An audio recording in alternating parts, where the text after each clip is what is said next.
Welcome back to Nakamoto 101, where we break down the sections of Bitcoin's white paper into little bitty chunks.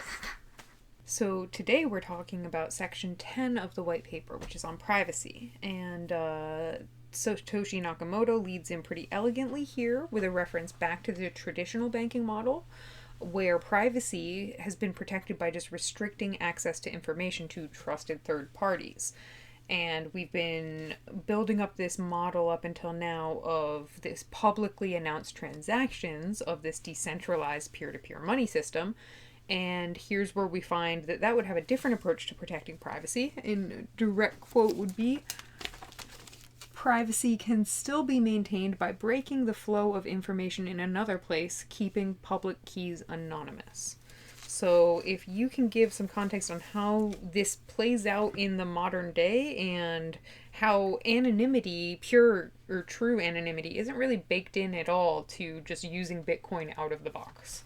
So as opposed to a system that we're used to where we have to give our names, since everyone who uses Bitcoin is just identified by the address that the transaction came from or went to on the public ledger, because of that, you kind of don't necessarily have full-on anonymity, but what you do have is like pseudonymity. So nobody really knows who you are.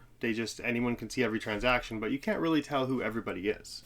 So in a way, you have some anonymity in your movements of money, but also there's things in the real world that can still link you to your address.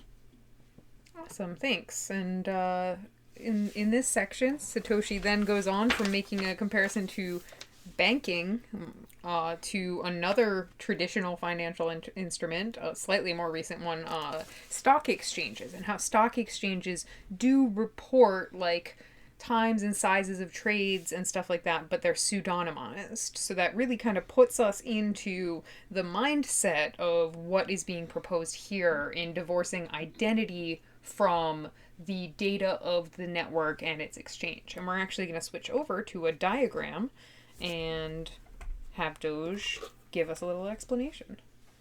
Yeah, so you can see in our traditional model, the identity of the person is required to send the TX, the transaction, because they use a trusted third party like a Visa or a bank, and then that person is in charge of sending them over here. And the public is kind of cut out of that. They're not a part of it. The public being everyone else in the world even, or just anyone who's looking or trying to look. But in the new system, our identities are kept completely out of the transaction, so there's nothing that links us there, and then it's the transaction that's shown to the public. So on one side you have public viewability, and on the other side you have the identity of the sending party, and all you're doing is deciding which information you're either going to reveal that or you're going to reveal to that. And by revealing to only the identities, we actually have less things involved. It's just the transactions and everyone can see them.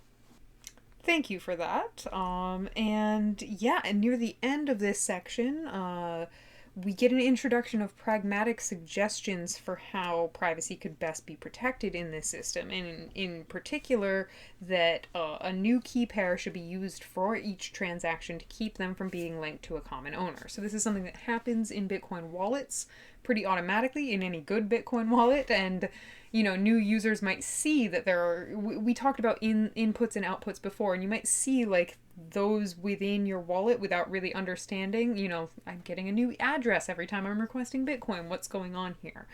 But can you talk a little bit to how this all plays out, and particularly in terms of multi-input transactions, which are mentioned, and like any risks that are present within this system to privacy?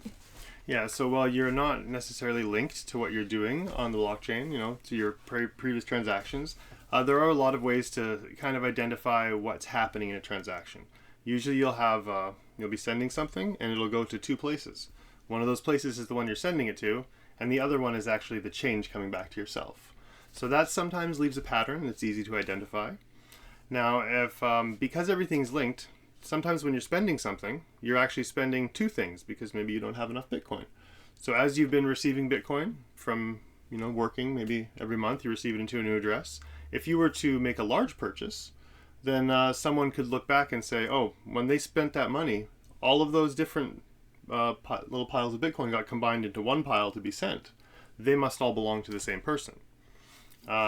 The other real more practical one that happens that kind of reveals stuff about people is if you were to withdraw Bitcoin from two different exchanges and then send it to one place, anyone could get a lot of information about you, because what they could see is that you had accounts there and there, and if you did a transaction that they didn't like, they'd know at least two people to go talk to, and they'd say, okay, well, that transaction had that money. So, contrary to what I think is sometimes parroted about when Bitcoin is particularly associated with like the dark web and crime and stuff like that, people think on the surface that Bitcoin is a privacy baked in sort of approach. Not that much. You can get tracked down using Bitcoin. You need to proactively pursue privacy with other opt-in measures. Yeah, privacy on Bitcoin is very difficult. In its current state, most of the Bitcoin comes from exchanges, which require identification, and there are ways, but you got to do difficult. your own research. You got to look into it. So thank you very much, and See you next time.